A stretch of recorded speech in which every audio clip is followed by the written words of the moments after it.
Apocalipse, capítulo 2, versículos 8 a 11.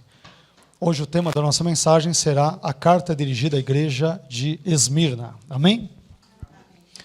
Diz assim a palavra do nosso Deus. Ao anjo da igreja em Esmirna escreve: estas coisas diz o primeiro e o último, que esteve morto e tornou a viver. Conheço a tua tribulação, a tua pobreza, mas tu és rico, e a blasfêmia dos que a si mesmos se declaram judeus e não são, sendo antes sinagoga de Satanás. Não temas as coisas que tens de sofrer.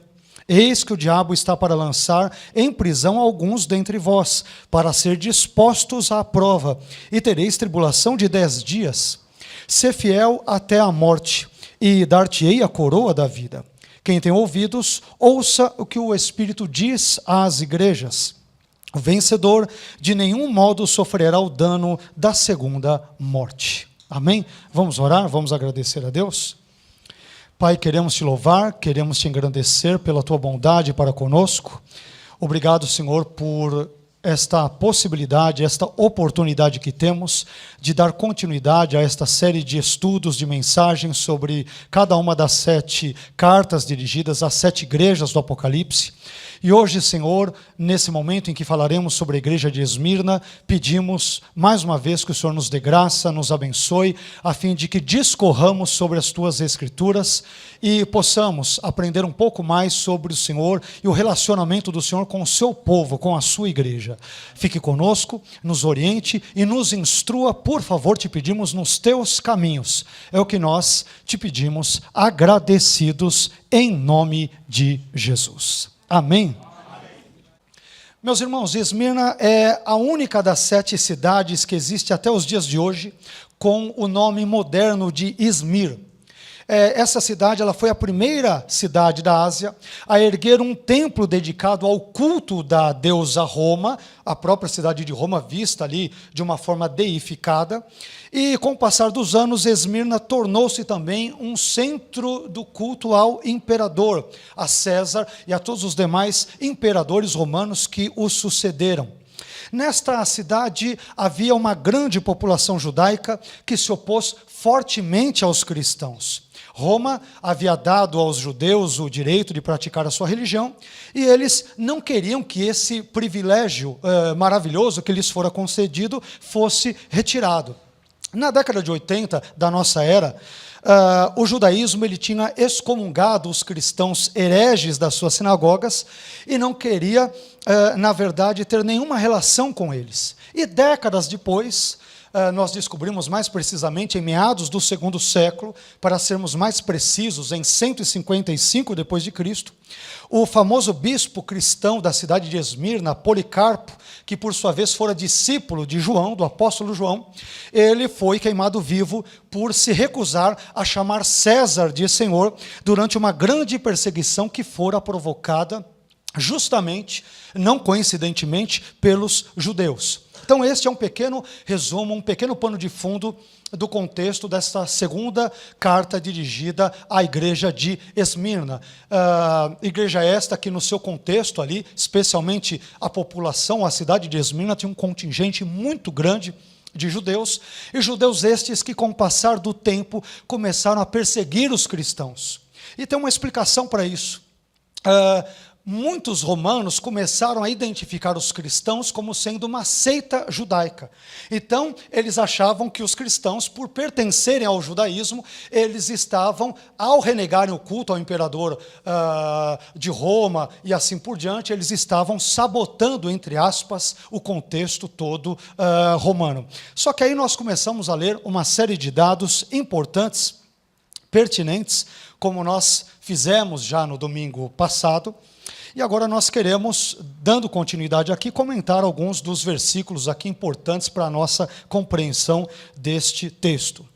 Primeiramente, nós encontramos no versículo 8, Apocalipse 2, 8, nós estaremos discorrendo entre os versículos 8 a 11 de Apocalipse 2. Primeiramente, nós encontramos dados referentes ao destinatário e o remetente da carta, assim como vimos no domingo passado. Jesus ele direciona esta segunda carta ao anjo da igreja de Esmirna, que, como nós já dissemos anteriormente, no nosso outro contexto, era uma referência ao bispo, ao pastor ou ao líder eclesiástico daquela determinada localidade, da igreja situada na região de Esmirna. E aí, é interessante que nós vemos Jesus se identificando de duas formas bem curiosas e importantes a este pastor e a esta igreja. Em primeiro lugar, Jesus se identifica como Deus eterno, quando declara no versículo 8, estas coisas diz o primeiro e o último. E os irmãos têm o texto aqui diante de vocês. Estas coisas diz o primeiro e o último. Cristo, sendo um com o Pai, ele é soberano sobre a história, sendo o Senhor não apenas do passado, mas também do futuro. Jesus, ele é eterno, e por isso os seus seguidores perseguidos, como é o contexto da igreja em Esmirna, eles não devem se preocupar, porque as suas vidas estão sob os cuidados daquele que é eterno. E aqui, meus queridos, esse primeiro título de Jesus, essa ideia do primeiro e o último, é extraído particularmente de 2 versículos presentes ali no livro do profeta Isaías. Por exemplo, em Isaías 44, versículo 16, ou melhor dizendo, 44, versículo 6, Deus se dirige ao seu povo Israel nestes termos: assim diz o Senhor, Rei de Israel, e seu Redentor, o Senhor dos exércitos, eu sou o primeiro e eu sou o último, e fora de mim não há Deus. Mais adiante, em Isaías 48, 12, o Senhor, ao se dirigir uma segunda vez a Israel, nesse mesmo texto, ele afirma: dá-me ouvidos, ó Jacó, e tu, ó Israel, a quem chamei, eu sou o mesmo, sou o primeiro e também o último. Portanto, com esse primeiro título, Jesus se auto-revela aos crentes esmirnenses como o Deus eterno, como aquele que desfruta da mesma eternidade que o Pai também possui. Em segundo lugar, conforme nós vamos lendo a continuidade do texto, do versículo 8, descobrimos que Jesus se identifica como o Cristo ressurreto, ao se autodefinir como aquele que esteve morto e tornou a viver. Aliás, o que é muito propício hoje para o nosso culto de ceia, aquele que esteve morto e tornou a viver. Para podermos entender melhor, para podermos compreender melhor a razão de Jesus se apresentar assim, especialmente à igreja em Esmirna, temos que conhecer um pouco do contexto histórico, religioso daquela época, no contexto, especialmente do 1º século depois de Cristo. Dionísio, meus irmãos, entre outras divindades, entre a própria Roma, o próprio imperador, Dionísio, o deus do vinho, o deus grego do vinho, que tinha como correspondente Baco, o deus romano, ele era uma das grandes ou das mais importantes divindades adoradas ali em Esmirna. Dionísio representava os poderes produtivos da natureza, poderes estes vistos, por exemplo, nas videiras que circundavam a cidade de Esmirna. Existiam muitas videiras, das quais se dizia que davam frutos 2 vezes por ano, de tão frutíferas que eram. Além disso, Dionísio ele era considerado o distribuidor da alegria e da fertilidade, ao mesmo tempo em que era visto como dissipador da tristeza e da inquietação, dos problemas. Era uma espécie de uma divindade que, além de ser a divindade da alegria, era uma divindade que proporcionava bens, prazeres e dissipava os males na vida dos seus devotos. Estas crenças populares sobre Dionísio, com o passar do tempo, deram origem ao mito da morte e ressurreição de Dionísio, que frequentemente eram ensaiadas e atuadas, encenadas em Esmirna. Então, provavelmente, por causa desse mito sobre o Dionísio ressurreto, é que Jesus se identifica a igreja em Esmirna como aquele que esteve morto, mas tornou a viver. Olha que coisa interessante. Em outras palavras, Jesus estava dizendo: o verdadeiro ressurreto sou eu e não Dionísio. Dionísio é uma lenda, mas eu, Cristo, sou real. Dionísio não é Deus de verdade, mas eu sou Deus de verdade, pois sou o primeiro e o último, sou aquele que morreu, mas ressuscitou. Parem de dar atenção a essas lendas, a estes mitos que retratam esta pseudo-divindade chamada Dionísio, como se ele de fato fosse Deus e estivesse revivido, ressurgido dos mortos. Eu, Cristo, sou o primeiro e o último, sou eterno. Eu morri, é verdade, mas hoje estou vivo. Meus irmãos, por que esse tipo de apresentação para a igreja de Esmirna é importante? Nós mais ou menos comentamos sobre isso quando analisamos a primeira carta, mas a cada uma das 7 igrejas da Ásia, Jesus se apresenta, se autodefine ou se autoidentifica com características referentes à situação presente daquela igreja.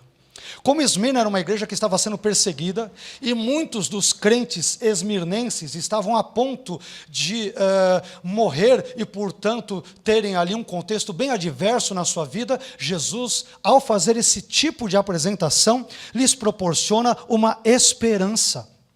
Jesus se apresenta a eles como Cristo ressurreto, dando-lhes a entender o seguinte: olha, se eu morri e ressuscitei, e vocês crendo em mim, enquanto crerem em mim, vocês também terão essa oportunidade de ressuscitar no futuro. Então creiam em mim, porque isto era uma palavra, dentre tantas outras, de maravilhosa esperança a cristãos que estavam experimentando uma situação, um cenário de perseguição e de muita adversidade. Então, uma igreja sofredora, como a de Esmirna, precisava ter a certeza de que o seu futuro derradeiro já estava garantido com Cristo, ainda que em sua vida presente ela experimentasse vários tipos de aflições. E para esse fim, Jesus se apresenta como aquele que fora morto, mas ressurgira dos mortos, o que alimentava a esperança para os perseguidos crentes ali da região da cidade de Esmirna. Amém? Em segundo lugar, depois desta apresentação geral, nós também lemos algo sobre a situação presente da igreja de Esmirna, sobre a situação presente, evidentemente, na época, no contexto do primeiro século. A situação da igreja em Esmirna, na época em que o texto bíblico foi escrito, ali no finalzinho do primeiro século, envolvia 3 problemas bastante práticos, os quais eram conhecidos por Jesus. Nós vemos que em todas as cartas que nós lemos, Jesus ele se apresenta a cada uma das igrejas dizendo: olha, eu conheço aquilo que está acontecendo com você, com o povo, com os cristãos dessa localidade, e isso é extremamente importante para dar um conforto, né, para os crentes que experimentam um determinado sofrimento. Mas, em primeiro lugar, nós descobrimos que Jesus sabia que a igreja, no caso a igreja em Esmirna, estava passando por uma tribulação. No versículo 9, parte A, Jesus diz: conheço a tua tribulação. Conheço a tua tribulação. Aqui a palavra grega usada para tribulação já é em si uma tribulação, porque é tlipsis, né? Já é uma palavrinha difícil, já é atribulado só pronunciar a palavra, né? Tlipsis. E essa palavra, ela significa, entre outras coisas, problema, angústia, circunstâncias difíceis ou até mesmo sofrimento. No presente texto, esse termo aponta para os sofrimentos gerais experimentados particularmente pelos crentes da igreja em Esmirna. E estes sofrimentos, meus irmãos, eles eram resultantes especialmente das perseguições sofridas pelos judeus e pelos romanos. E uma das consequências dessa perseguição era a pobreza, o que nos leva ao próximo ponto, ao segundo ponto. Em segundo lugar, Jesus sabia que a igreja estava experimentando uma profunda pobreza.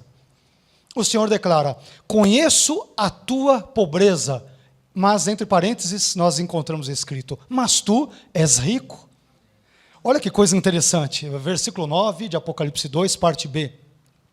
Aqui a palavra traduzida como pobreza, a palavrinha grega ptorreia, ela transmite a ideia de uma pobreza extrema e degradante, uma pobreza profunda que se assemelha à miserabilidade.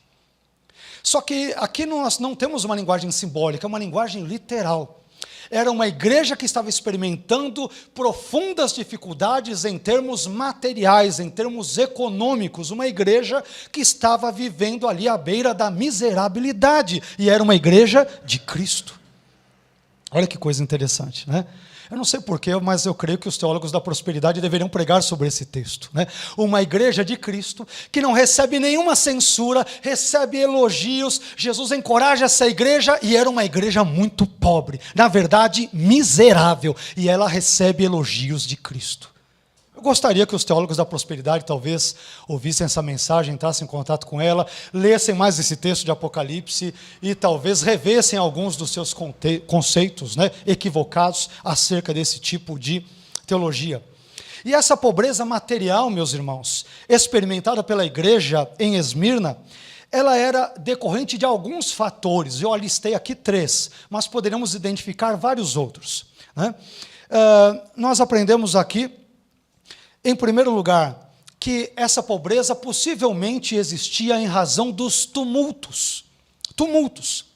Muitos judeus, movidos pelo ódio que tinham contra os cristãos, já mencionamos um pouco sobre isso agora há pouco, eles incitaram os pagãos a maltratarem o povo de Deus. E tais incitamentos, eles provocaram a destruição das propriedades do povo de Deus, dos cristãos. Muitos perderam as suas propriedades, muitos dos comentaristas entendem, em razão deste incitamento, deste ódio profundo que muitos judeus tinham por parte, né, contra os cristãos na época. Em segundo lugar, um segundo fator dessa pobreza física, literal, econômica, financeira, literal mesmo, possivelmente foi o confisco patrimonial. Muitos cristãos possivelmente tiveram suas propriedades confiscadas pelas autoridades romanas pelo simples fato de serem cristãos, ou seja, estavam sofrendo uma perseguição religiosa. Terceiro lugar, talvez essa pobreza também se desse em razão da perda do emprego dos cristãos num ambiente pagão. Em um ambiente hostil à fé cristã, como era aquele, os cristãos certamente se viam em apuros, tanto para tentar obter um emprego, como também para tentar manter aquele emprego que eles já tinham. Então, tudo isso, esse conjunto de fatores, aos quais poderíamos talvez acrescentar outros, acabaram dando ensejo ou provocando este estado de extrema miserabilidade econômica por parte da igreja, ali no contexto de Esmirna. Isso daqui é interessante, apesar de triste, evidentemente, mas essa situação deplorável da igreja em Esmirna me lembra aquilo que Paulo escreveu certa vez em 2 Timóteo 3,12, quando ele diz: e também todos os que piamente querem viver em Cristo Jesus padecerão perseguições. Amém? Meu irmão, se você realmente quer viver uma vida de acordo com os valores do reino de Deus, uma vida que agrade a Deus, então se prepare, porque virá chumbo grosso pela frente sobre a sua vida. Amém? Se prepare para ser perseguido por um patrão ímpio, por algum outro colega ímpio, por um professor ímpio, talvez na faculdade ou na universidade onde você ali estude. Se você quiser fazer a vontade de Deus, se prepare, porque perseguições, injustiças e situações adversas, tais como estas experimentadas pela igreja em Esmirna, inevitavelmente irão acometer a você e a mim. Mas, entretanto, essa perseguição, como geralmente acontece, não sempre, mas geralmente, ela acabou conduzindo a igreja em Esmirna para mais perto de Deus. Às vezes nós precisamos de uma tribulaçãozinha para nos empurrar ladeira abaixo, né? Para nós podermos dar continuidade à nossa caminhada cristã. Jesus disse à igreja em Esmirna: conheço a tua pobreza material, mas tu és rico espiritualmente. Olha que coisa interessante, né? Aqui nós encontramos um grande contraste entre as igrejas em Esmirna e em Laodiceia, por exemplo. Esmirna é pobre economicamente, mas é rica espiritualmente. Já Laodiceia é rica economicamente, mas é pobre espiritualmente. E aqui, meus queridos irmãos, frequentemente a dor e o sofrimento nos servem de aios, de condutores que nos levam até Deus. E parece que foi exatamente isso que ocorreu à igreja em Esmirna. A profunda pobreza dos crentes esmirnenses os levou a buscar a Deus e, portanto, a se tornarem espiritualmente ricos. Isso me lembra aquela famosa declaração de C.S. Lewis, no seu livro O Problema do Sofrimento, Declaração esta que eu já citei aqui mais de uma vez, onde ele disse uma célebre frase, abre aspas, ele diz: Deus sussurra em nossos prazeres, fala em nossa consciência, mas grita em nosso sofrimento.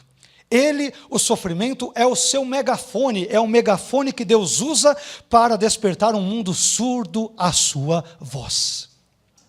Olha que interessante, Lewis acertadamente diz que nos prazeres, quando as coisas vão bem, a voz de Deus nós a ouvimos como se fosse um sussurro, algo baixinho, algo que talvez não tenha relevância, mas quando experimentamos o sofrimento, é como se Deus usasse um megafone, nós ficamos mais sensíveis à voz de Deus quando sofremos, ficamos mais sensíveis à voz de Deus quando estamos doentes, ficamos mais sensíveis à voz de Deus quando estamos desempregados, quando temos um problema, seja lá qual for, de qualquer ordem, econômica, social, psicológica, qualquer uma, nós ficamos mais sensíveis. E isso parece-me que havia ocorrido à igreja em Esmirna. Eles eram pobres materialmente, mas essa pobreza os fez buscar cada vez mais a Deus. E Jesus diz, mas vocês são espiritualmente ricos. Vocês podem não ter um templo suntuoso, vocês podem estar na miséria, vocês podem não ter muita coisa, mas vocês são espiritualmente ricos, vocês me temem, vocês são fiéis, e é isso que eu prezo, disse Jesus para aquela igreja, e não a teologia da prosperidade.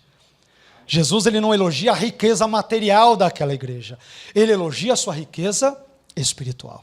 E não estamos dizendo aqui, pelo amor de Deus, não me entenda mal, que uma riqueza material seja pecado, tá? Jamais advogarei tal tipo de absurdo, não é isso, né? Obviamente, se as duas coisas puderem ser aliadas, uma riqueza material com a espiritual, isso é o desejável, mas não havendo eventualmente essa possibilidade, que Deus nos ajude a sermos espiritualmente ricos pela glória, né, para a glória dele, por sua graça, amém? Que Deus assim nos abençoe. Em terceiro lugar, Jesus ele sabia que a igreja estava experimentando forte oposição por parte de alguns judeus. O Senhor afirmou ainda no versículo 9, parte C, na última parte: conheço a blasfêmia dos que a si mesmos se declaram judeus e não são. Eles são, na verdade, a sinagoga de Satanás. Nós pegamos lá um trecho, né, do versículo 9, temos aqui, na verdade, uma parte do versículo 10, mas no versículo 9. E aí, nós encontramos o seguinte: como nós dissemos na nossa introdução, em Esmirna havia uma influente população judaica, parte da qual possuía a cidadania romana. Só que os judeus, eles haviam recebido de Roma o direito de cultuar ao seu Deus, Yahvé, e de observar os seus ritos religiosos livremente. Entretanto, essa população judaica, ela via que os seus privilégios religiosos concedidos por Roma estavam sendo ameaçados, uma vez que muitos romanos, como também já adiantamos, consideravam os cristãos como apenas uma seita do judaísmo. Então, por temerem a perda de seus privilégios, muitos judeus eles começaram a perseguir os cristãos e a difamá-los perante as autoridades romanas. Aqui tem um dado interessante. Quando nós vamos para o meados do segundo século, citando mais uma vez Policarpo, que foi bispo de Esmirna, dessa mesma localidade, o problema que ela teve no primeiro século, ela teve no segundo também. Parece que havia, de fato, ali um grupo de judeus naquela cidade que prejudicou e hostilizou profundamente os cristãos. E quando nós lemos uma obra conhecida como o Martírio de Policarpo, entre os capítulos 12 e 13, nós encontramos uma situação análoga a esta de Esmirna, em meados já do segundo século, no caso de Policarpo. E os judeus, ironicamente, denunciaram Policarpo e a igreja às autoridades romanas por difamarem o imperador e a religião romana ao se recusarem a adorá-lo, adorar o imperador e a própria Roma. Mas os judeus faziam isso. Eles acusaram os cristãos de fazerem algo que eles mesmos faziam. Nenhum judeu adorava o imperador e muito menos a Roma, assim como os cristãos. Só que eles delataram, poderíamos talvez aqui, com perdão pelo anacronismo, uma espécie de uma delação premiada daquela época, né? Mas eles delataram, os judeus delataram os cristãos a fim de preservarem as suas prerrogativas, os seus privilégios, os seus direitos concedidos ali por Roma. E é interessante que eles chegaram os judeus chegaram a, inclusive, a ajudar a recolher lenha para queimar Policarpo durante o Shabá, durante um dia de sábado, descumprindo assim a lei da guarda do sábado. Quer dizer, a preocupação deles qual era? Vamos prejudicar os cristãos, mas nem que para isso seja necessário transgredirmos a lei de Deus. Olha que coisa absurda quando nós nos deparamos com esse aspecto. Então, meus queridos, quando nós lemos isto, quando nós damos uma olhada nesse quesito, nós encontramos algumas questões muito interessantes e importantes. E aí, na continuação do nosso texto, nós descobrimos algumas outras coisas. Conforme vamos vendo aqui, no capítulo 2, versículo 10, nós nos deparamos com as aflições futuras da igreja em Esmirna. E aqui tem um trecho que nós separamos. Eis que o diabo está para lançar em prisão alguns dentre vós para ser dispostos à prova, e tereis tribulação de 10 dias. Então aqui nós vemos uma outra questão importante. Além das aflições presentes, experimentadas ali pela igreja em Esmirna, nós descobrimos dois elementos importantes e futuros. Duas referências a aflições futuras que ainda seriam, evidentemente, por serem futuras, experimentadas pela igreja em Esmirna. A primeira delas envolve a ideia de os crentes, não todos, mas muitos dos crentes esmirnenses, experimentarem momentos de aprisionamento. É o que diz aqui, parte do versículo 10. Eis que o diabo está para lançar em prisão alguns dentre vós, para ser dispostos à prova. Aqui nós temos um detalhe interessante, porque a prisão em Roma, conforme nos dizem alguns comentaristas e alguns estudiosos, ela não funcionava ali já com um propósito punitivo, como existe no nosso contexto, por exemplo, criminal ou penal brasileiro. Mas quando uma pessoa era levada no contexto romano para a prisão, ela, via de regra, era levada para ser julgada ou já era levada para em seguida ser executada.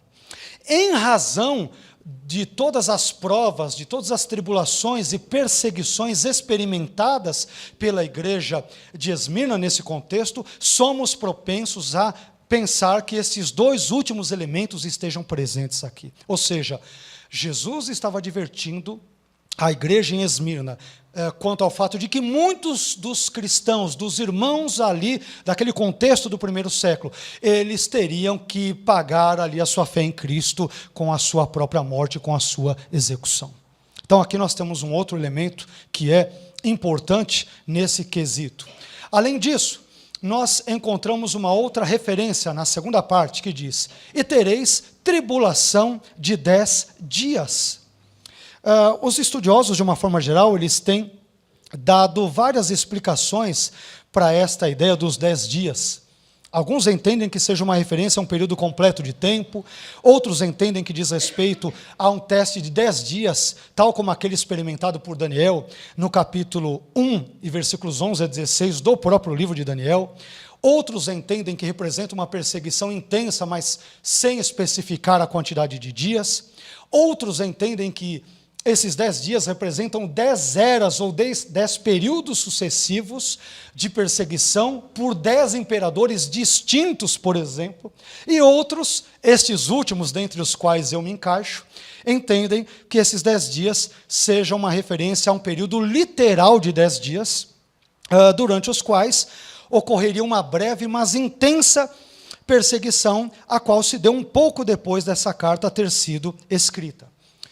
Ou seja, apesar do livro de Apocalipse estar repleto de simbolismos, de fato, eu entendo que esta referência a uma tribulação de 10 dias seja literal. Muitas pessoas vão usar a ideia do simbolismo da completude, vão fazer um link com Daniel, mas eu não vejo nenhum tipo de elemento interno no livro de Apocalipse que permita fazer esse link com Daniel, a não ser a referência ao número 10. Então eu creio que os 10 dias, salvo a ausência de alguma informação mais importante no texto, se referia a um momento curto, mas intenso de fato, de perseguição que duraria 10 dias. E aqui nós temos uma questão também importante, porque o fato de essa tribulação dentre as várias que os crentes esmirnenses experimentavam. O fato de ela durar 10 dias tinha uma mensagem importante de Jesus. Jesus estava dizendo para eles: olha, fiquem firmes, não esmoreçam quanto à vossa fé, não desanimem, porque essa perseguição não durará para sempre, ela vai durar 10 dias. Serão dias intensos, serão dias de profunda adversidade, mas não durará para sempre. Continuem a crer em mim, continuem a confiar em mim, na minha palavra, neste Deus, tal como ele se apresenta no texto, o primeiro e último, que morreu, mas que revivera também dos mortos. Essa é uma questão extremamente relevante para a compreensão desse texto. E aí, meus irmãos, conforme nós vamos adiantando, nós descobrimos depois duas palavras de encorajamento feitas à igreja em Esmirna. Continuando o nosso texto, nós descobriremos duas palavras de encorajamento. Em quarto lugar, primeira delas: não temas as coisas que tens de sofrer. Não temas. Aqui é uma questão também absolutamente relevante. É uma palavra de encorajamento muito relevante para uma igreja que está sofrendo. E por que a igreja em Esmirna ela não tinha motivo para ter medo? Porque Jesus ele conhecia os sofrimentos e os motivos do sofrimento daquela igreja. Ela sofria por causa do nome dele, pela causa do mestre, em prol dos valores do reino de Deus. E isso, por sua vez, me lembra aquilo que o salmista já dissera no passado, no Salmo 46, versículos 1 e 2, quando ele diz que Deus é o nosso refúgio e fortaleza, socorro bem presente na angústia, pelo que não temeremos.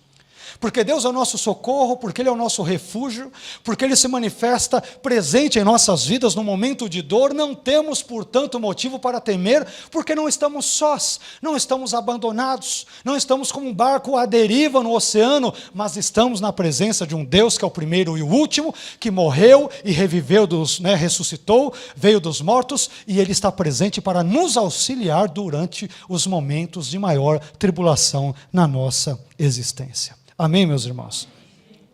Em segundo lugar, nós encontramos uma palavra, além de não temas, uma segunda palavra de encorajamento, que é: sê fiel até a morte e dar-te-ei a coroa da vida.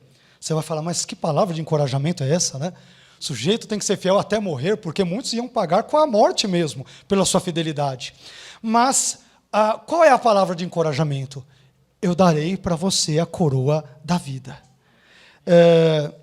É interessante que, no contexto do segundo século, citando mais uma vez Policarpo, que tem relação com essa igreja, nos é narrado que após a sua morte, ele recebeu a coroa da imortalidade.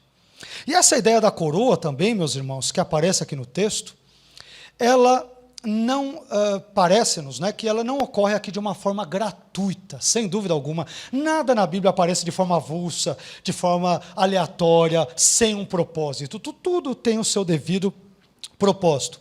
Agora, quando falamos da coroa, ser fiel até a morte, dar-te-ei a coroa da vida, os estudiosos também têm imaginado uma série de explicações. Talvez esta referência à coroa da vida, ela tem um propósito especial de contrastar a eternidade com as coroas dadas aos sacerdotes de Dionísio, quando, ao término de cada ano de ofício, segundo a cultura da época, eles recebiam uma coroa que homenageava ao rei, ali não somente a César, mas também a esta suposta divindade que era Dionísio. Então, a coroa da vida tinha um propósito de contrastar. Outros dizem que a coroa da vida, ela serve como contraste com as coroas com que eram coroados os atletas, sobre os quais falamos agora, inclusive na quarta-feira passada, quando pregamos aqui sobre 1 Coríntios 9, versículos 24 a 27, Então, a coroa da vida, ela tinha o propósito de contrastar com aquela coroa que os atletas dos Jogos Olímpicos, Istmicos e outros recebiam quando, por exemplo, se sagravam vencedores numa determinada competição. Outros ainda dirão que essa coroa da vida, ela tem um propósito de contrastar com a própria cidade de Esmirna, porque ela tinha, em várias das suas partes, na sua característica geográfica, um formato de uma coroa. Tanto é que ela é apelidada por muitos autores de a coroa da Ásia, pelo seu formato geográfico. Então, Parece-nos que essa ideia da geografia tem a ver, porque é contextual e tudo, mas a questão é que Jesus está dizendo: não se preocupem com coroas humanas. Coroas como a de louro, como a de uma planta, que com o passar do tempo estragam, apodrecem e não servem para mais nada. Se preocupem com a coroa que eu, Jesus, tenho para lhes dar. É a coroa da vida, entenda-se, a coroa que é a própria vida, isto é, a vida eterna. A coroa que os homens dão aos sacerdotes de Dionísio, dão aos atletas dos jogos ali olímpicos, ou a coroa que são ali colocadas sobre a cabeça dos soldados quando se sagram vencedores de uma batalha, todas elas apodrecem, murcham e se estragam com o passar do tempo. Mas a coroa que eu, Jesus, tenho para lhes dar é uma coroa eterna. É a coroa eterna. Em outras palavras, Jesus está incentivando aos crentes esmirnenses a permanecerem firmes na sua fé em Cristo e a se preocuparem com os verdadeiros valores, que são os valores do reino de Deus. Isso é muito importante, especialmente em épocas como a nossa, em que vivemos, onde a coroa da vida é trocada por tantas coroas de louro, não é isso? Onde as coisas de Deus são tão banalizadas e trocadas por coisas do mundo, onde o direito à primogenitura é trocado por um prato de lentilhas, onde as coisas do reino de Deus e eternas são trocadas por coisas terrenas e triviais, urge lembrarmos desse maravilhoso conselho de Jesus dado à igreja em Esmirna, conselho este que também vale a mim e a você no dia de hoje. Seja fiel, ainda que a sua fidelidade venha conduzi-lo ou conduzi-la à morte. Fique tranquilo, porque eu te darei a coroa da vida. Você viverá eternamente comigo. E qual é a garantia que nós temos? Nós temos essa garantia no próprio prólogo desse texto, quando Jesus diz que é o primeiro e último, aquele que fora morto, mas que reviveu. Ele diz: eu estou vivo, creiam em mim, confiem em mim, porque vocês viverão também comigo eternamente. Olha que palavra abençoada para uma igreja perseguida. Para nós hoje parece não fazer sentido, estamos sentados aqui confortavelmente, ouvindo essa mensagem, não experimentamos nem de perto a perseguição que os primeiros cristãos sofreram no primeiro século e nos demais séculos. Então para nós isto soa um tanto quanto deslocado, sejamos sinceros. Parece ser uma palavra que não faz muito sentido, mas tentem se pôr no lugar dos crentes esmirnenses, dos nossos irmãos do passado, para entender o impacto que essa palavra deve ter causado em seus corações. Olha, fiquem fiéis, ainda que isso conduza vocês à morte, porque no final vocês receberão a coroa da vida, vocês viverão eternamente comigo. Amém, queridos?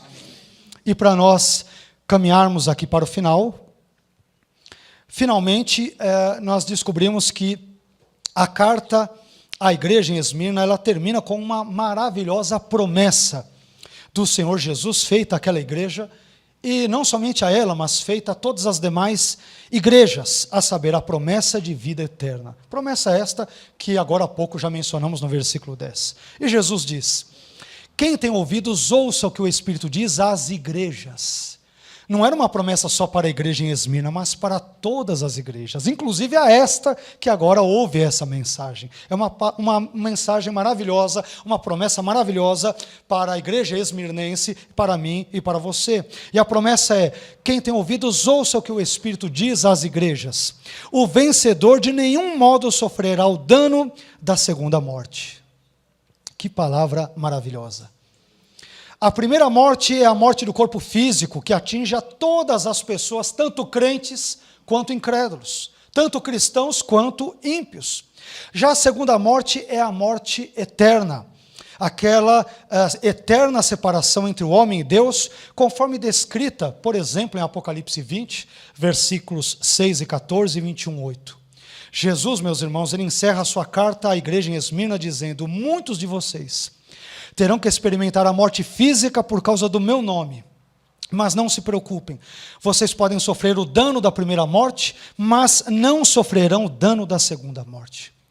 Talvez, imagino eu, que Jesus ele tivesse em mente aqui aquele conhecido texto de Mateus 10, 28, onde o próprio Jesus diz: não temais os que matam o corpo e não podem matar a alma. Temei antes aquele que pode fazer perecer no inferno a alma e o corpo.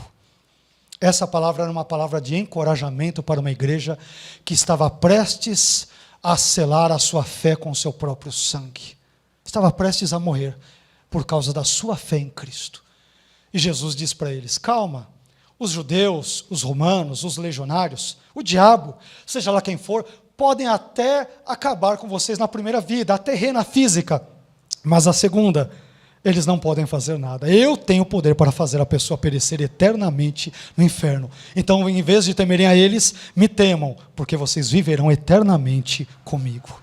Amém, queridos?